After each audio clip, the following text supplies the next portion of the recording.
This is legal, but if I was under the influence or in possession of marijuana, that's where the legal lines can get a little bit blurred. For a lot of us, opening that door and getting into the driver's seat, we don't think much about it. We did have that avalanche yesterday where 6 skiers were rescued. 9 are still unaccounted for. Well, you can kind of see those backpacks scattered on the playground. Not sure when that lockdown went into effect, but camel rides are open to the public. I may take a little loop around here and you can see the herd is following me. And something people aren't talking about, we're on the corner of Kitsky and Plum, is these sidewalks. These sidewalks, look how much snow you have to walk through to get to where you want to go. Power is back on over here, but if we take a look, those stoplights are wobbling because of this wind. Paul, how can the community also help, whether it's, volunteering or just giving back? Outside of the GSR right now, and if we're gonna go ahead and pan, we are in the back of the parking lot and we're being told to move because officers are finding and looking for casings in the awesome Aussie tent. Let's take a look at this meet. Puerto Vallarta is such a hot spot for people looking to get away from this cooler weather here in Reno. Look at that list of those being affected by the government shutdown. Obviously at the top is the federal employee. Backcountry skiing, such a popular thing to do here in the Reno Tahoe area, especially with that fresh snowfall. Unfortunately, yesterday, February 17th, things did not go as planned. We're going to show you a map of where this happened. This happened near the Castle Peak area.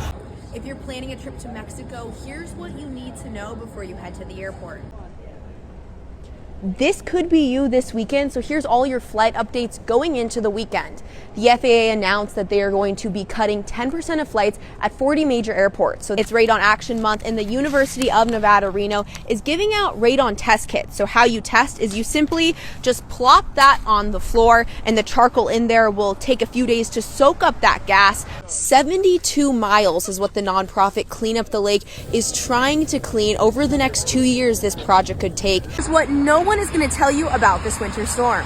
I'm Jaden Zelms up in Truckee, and to show you a view right now, the chains are required.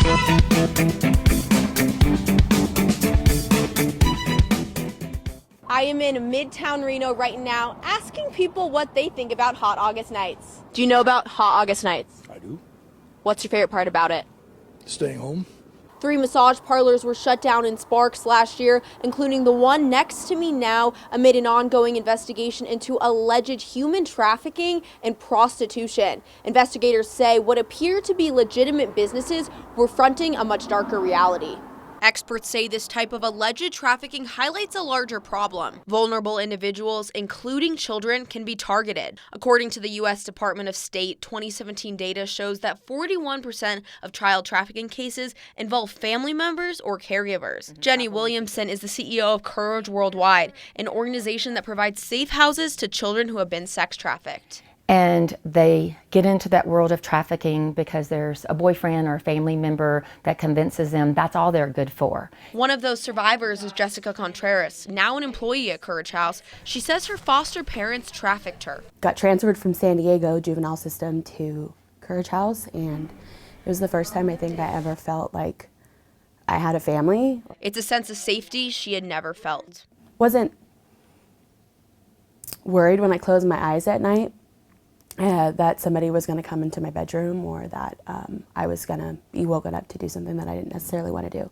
Williamson says that Nevada's geography plays a major role in trafficking of adults and children, with major interstates making it easier for traffickers to move victims across state lines. In our experience, what we've seen with the girls who come to Courage House is that there's a trafficking track, if you will, from Sacramento to Reno to Las Vegas to LA to San Francisco, Oakland, and back to Sacramento. The numbers back it up. According to the World Population Review, Nevada has one of the highest trafficking rates per capita in the nation, all while legalized brothels operate in some Nevada counties, a contrast found nowhere else in the U.S. Melissa Holland is the founder of Awaken, a group that helps sex trafficking survivors. She says brothels create opportunity for exploitation for women of all ages. Nevada specifically, we have a legal sex trade, so we've rolled out the red carpet to buyers and traffickers who want to come to engage in sex tourism in Nevada. So we're just seeing this recycling of kids, and then when they turn 18, there's brothels ready to employ them because we as a community aren't offering them another resource. Anti-trafficking groups say there is a proven way to reduce cases by shifting the focus away from the victims and onto those driving demand. There's a proven solution. It's what we would call the survivor model or the equality model. It's you heavily penalize buyers and traffickers, and you offer resources to the women. Legal brothels in Nevada say that they are already providing a safer alternative. Sex work is going to happen. It's going to happen no matter what. And so to have safe, regulated brothels for women that do want to do this work, I think is highly important. This morning, there are some people waiting as they're finding out that their flights were canceled. And like you said, Chris, 40 airports across the nation are seeing that 10% cut in flights. That could be over 100 flights at certain airports. And Phoenix, Sky Harbor, Las Vegas, LAX, and Los Angeles, those are major connection hubs for Reno travelers. And if we go ahead and pull up that list of departures, we can see those cancellations to Los Angeles at 10 this morning, San Francisco, Phoenix, Vegas. That's where a lot of people are going to catch those flights to head to their other destinations. And I'm here with Sarah. Sarah is traveling to Long Beach this morning. Sarah, how are you feeling about the cancellations? I was a little nervous this morning to see if my flight was going to get canceled, but so far so good. And have you seen any extra lines? Are you nervous about the TSA line? It's a little longer than I expected, but nothing too bad. So overall, you're feeling good, feel like you're going to make it to Long Beach and make it back to Reno. Yep, thankfully.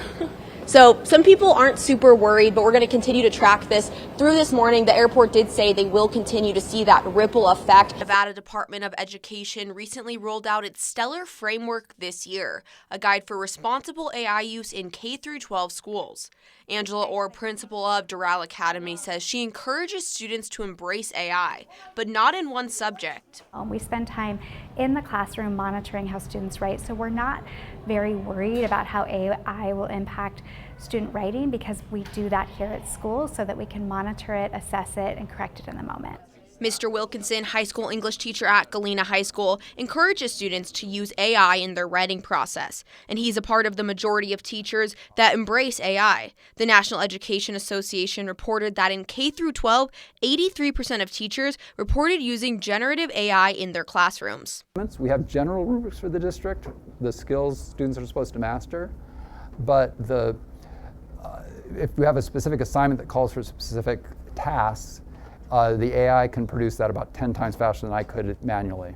His biggest reason? I'm able to meet individually with a whole bunch of students because of the time that AI saved me in giving feedback on other assignments and creating lesson plans and assignments to keep the students engaged.